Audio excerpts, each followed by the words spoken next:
Belanda sakit hati nggak kita? Kita sebagai bangsa Indonesia sakit hati.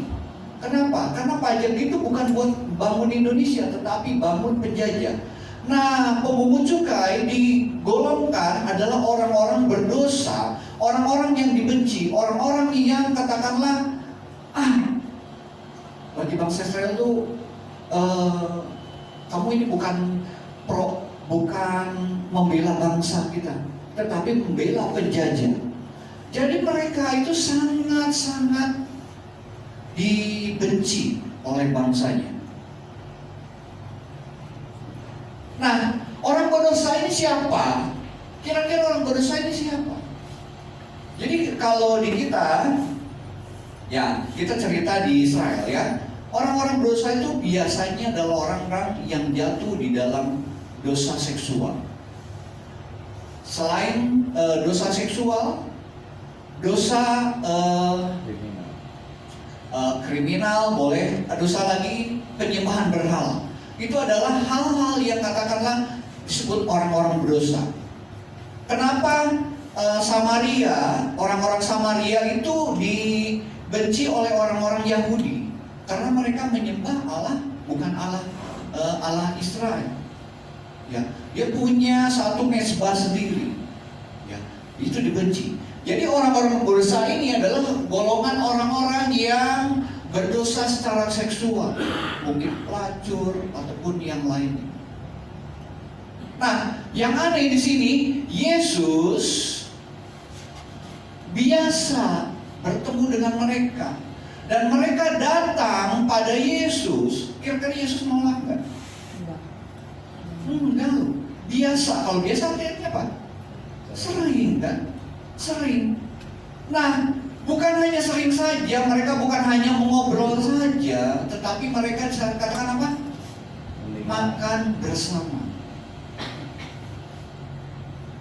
Nah, ini golongan yang pertama. Jadi yang menarik adalah di dalam pribadi Yesus itu punya pribadi yang mau menerima. Tahu, Yesus tahu nggak kira-kira orang berdosa ini? Tahu.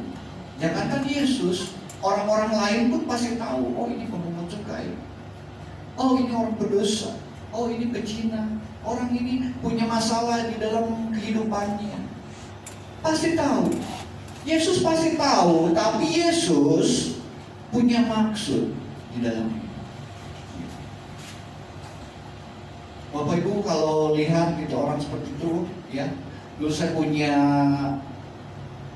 waktu kecil ya, ada tetangga, ya, itu kawinnya udah 5 kali. Cuma waktu itu saya nggak ngerti ya 5 kali ya kawin 5 kali, kawin aja gitu kan. Tetapi tetangga itu mencibirkan gitu kan, oh itu udah kawinnya udah 5 kali gitu kan ya. Ya, kawin cerai gitu kan ya. Nah, dicibirkan oleh tetangganya. Jadi ketika orang-orang melihat orang seperti ini, orang-orang nggak respect terhadap orang-orang pemungut cukai dan orang-orang berdosa ini. Ini golongan yang pertama, ya, golongan yang pertama. Nah, yang menarik lagi adalah Yesus itu punya ajarannya. Jadi tadi Yesus itu menerima mereka, ya, betul. Tadi dia tidak menghakimi. Harusnya kalau kita tahu orang seperti itu mungkin kita menjauh juga ya, menjauh aja kan, jangan nanti saya kebawa gitu kan ya. Tapi Yesus nggak melakukan itu. Yesus tidak menghakimi. Ada satu yang unik di dalam Yesus, adalah satu tanda kasih. Kasihnya yang lebih ya mengalahkan omongan-omongan orang. Dia mengasihi orang-orang ini. Kenapa? Karena ini adalah orang-orang yang hilang. Dari judulnya tadi perumpamaan domba yang hilang, ini adalah orang-orang yang hilang. Orang-orang berdosa, pemungut cukai ini adalah orang-orang yang hilang. Orang-orang yang hilang yang perlu penerimaan. Allah menerima mereka. Allah tidak menghakimi saat itu. Bukan berarti setuju dengan dosanya. Dia tetap ingin menyelamatkan mereka. Menarik ya. Ini yang dilakukan oleh Yesus.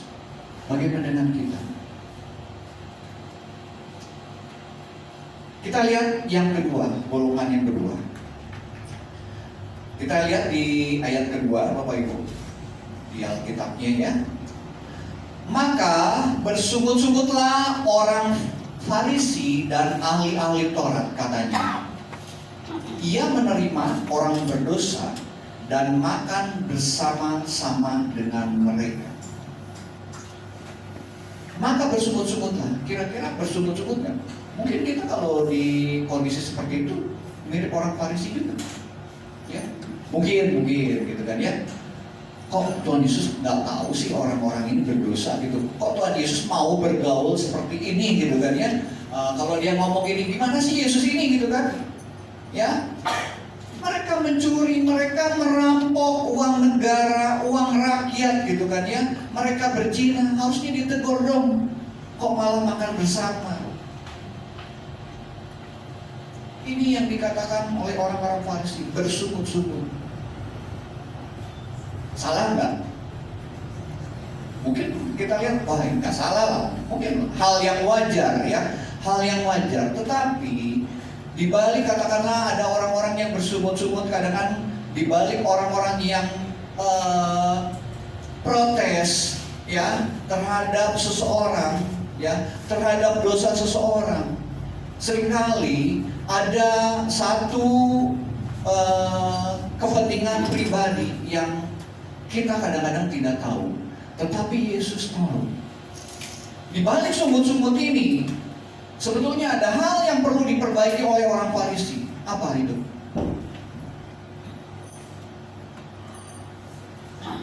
Orang-orang Farisi ini punya cara pandang ketika lihat orang berdosa. Ya harus dijauhin lah, harus dihukum, harus ditegur supaya bertobat, harus dibawa pada Tuhan. Betul, gitu kan ya, betul. Satu sisi, tetapi ada satu sisi yang lain sebetulnya, ya. Nah, ini yang tidak terlihat, tetapi Yesus melihat dari orang Farisi ini, ya. Mereka seolah-olah betul tuh bersungut-sungut, kok harusnya negur nih kepada orang berdosa ini ya. Jadi mungkin kita di dalam jemaat juga kalau ada teman kita bersalah ya sepertinya kita pengen negur, pengen ngasih tahu gitu kan ya. Nggak salah seperti itu gitu kan ya, nggak salah. Tetapi seringkali ada hal-hal yang kadang-kadang kita perlu introspeksi. Jangan sampai kita merasa lebih baik daripada orang-orang berdosa ini. Jangan sampai kita merasa lebih benar daripada orang-orang ini. Ini yang Tuhan Yesus tahu pribadi daripada orang Farisi dan ahli Taurat ini. Ini yang ditegur oleh Yesus sebetulnya. Merasa lebih benar daripada pemungut cukai atau orang-orang berdosa ini. Tuhan Yesus sayang nggak pada orang Farisi ini? Sayang juga.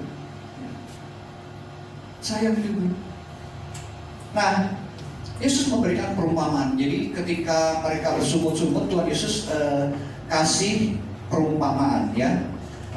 Tuhan Yesus bukan gembala, ya. Tuhan Yesus bukan gembala. Tetapi gembala di Israel itu sudah hal yang biasa, lumrah, ya. Kalau bagi kita mungkin orang kota, gembala agak abstrak gitu kan ya, kita nggak pernah